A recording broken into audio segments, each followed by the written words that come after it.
اللہ کی ایک نیک بندی کے بچوں کو فرعون نے آگ میں ڈالا اس کی آنکھوں کے سامنے، پھر بعد میں فرعون نے اس کو بھی آگ میں ڈال دیا۔ اس کے دودھ پیتے بچے نے اپنی ماں سے کیا کہا تھا، آئیے ہم اس ویڈیو میں جاننے کی کوشش کرتے ہیں۔ ناظرین اکرام، السلام علیکم ورحمۃ اللہ وبرکاتہ۔ امید ہے آپ سب خیریت سے ہوں گے۔ ہمارے یوٹیوب چینل میں آپ سب کا استقبال ہے۔ پہلے زمانے میں مصر کے بادشاہوں کا لقب فرعون ہوا کرتا تھا۔ فرعون وہاں بہت سارے گزرے، لیکن یہ وہ فرعون نہیں ہے جو حضرت موسیٰ علیہ السلام کے زمانے میں تھا۔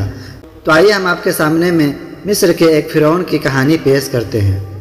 حضور اکرم صلی اللہ علیہ وسلم شب معراج میں بیت المقدس کی طرف جاتے ہوئے مصر کے قریب ایک مقام سے گزرے تو انہیں نہایت ہی اعلیٰ اور زبردست خوشبو آنے لگی۔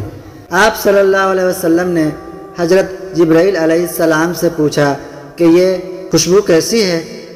جواب ملا کہ فرعون کی بیٹی کی باندی مشاطہ اور اس کی اولاد کی قبر سے آ رہی ہے۔ پھر حضرت جبرائیل علیہ السلام نے اس کا قصہ بیان کیا کہ مشاطہ فرعون کی بیٹی کی خادمہ تھی۔ وہ خفیہ طور پر اسلام لا چکی تھی۔ ایک دن فرعون کی لڑکی کو کنگھی کرتے ہوئے اس کے ہاتھ سے اتفاقاً کنگھی گر پڑی۔ وہ اٹھانے لگی تو اس کی زبان سے بے ساختہ بسم اللہ نکل گیا۔ اس پر شہزادی نے کہا کہ تو نے آج عجیب کلمہ بولا، رب تو میرے باپ فرعون ہی ہیں، تو پھر تم نے یہ کس کا نام لیا ہے؟ اس نے جواب دیا، فرعون رب نہیں بلکہ رب وہ اللہ ہے جو مجھے اور تجھے اور خود فرعون کو روزی دیتا ہے۔ شہزادی نے کہا، اچھا تو میرے باپ کے سوا کسی اور کو رب مانتی ہے؟ اس نے جواب دیا، ہاں میرا، تیرا اور تیرے باپ کا، سب کا رب اللہ ہی ہے۔ شہزادی نے اپنے باپ سے کہلوایا۔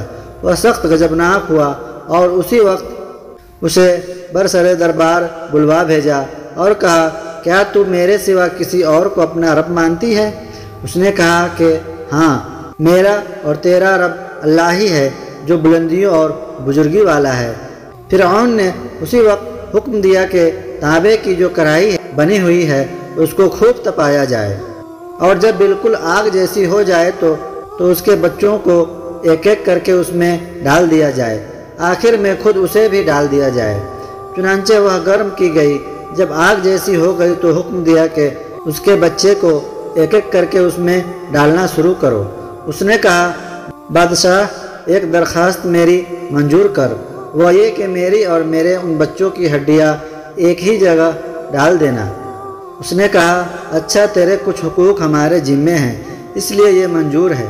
اس کی 2 بچیاں اس کی آنکھوں کے سامنے اس میں ڈال دی گئیں اور وہ فوراً جل کر راکھ ہو گئی۔ پھر سب سے چھوٹے کی باری آئی جو ماں کے سینے سے لگا ہوا دودھ پی رہا تھا۔ فرعون کے سپاہیوں نے اسے گھسیٹا تو اس نیک بندی کے آنکھوں کے سامنے اندھیرا چھا گیا۔ اللہ تعالیٰ نے اس بچے کو اسی وقت زبان دی اور اس نے بآواز بلند کہا، اماں جان افسوس نہ کر، اماں جان افسوس بالکل بھی نہ کر، حق پر جان دینا ہی سب سے بڑی نیکی ہے۔ چنانچہ انہیں صبر آ گیا۔ اس بچے کو بھی آگ میں ڈال دیا گیا اور آخر میں ان کی ماں کو بھی آگ میں جلا کر مار دیا گیا۔ یہ خوشبو کی مہکیں اسی کے جنتی محل سے آ رہی ہے، سبحان اللہ۔ ناظرین اکرام، یہ واقعہ مسند احمد میں جلد 1 صفحہ 309 اور 10 پر موجود ہے۔ یہ واقعہ آپ صحیح الایمان میں بھی دیکھ سکتے ہیں جو جلد 5 اور صفحہ 31 پر موجود ہے۔ تو یہ ہماری ویڈیو آپ کو کیسی لگی آپ ہمیں کمنٹ میں ضرور بتائیں۔ ویڈیو اچھی لگی ہو تو لائک کریں، ہمارے چینل کو سبسکرائب کریں اور ثواب کی نیت سے دوسروں کے ساتھ بھی شیئر کریں۔ السلام علیکم ورحمۃ اللہ وبرکاتہ۔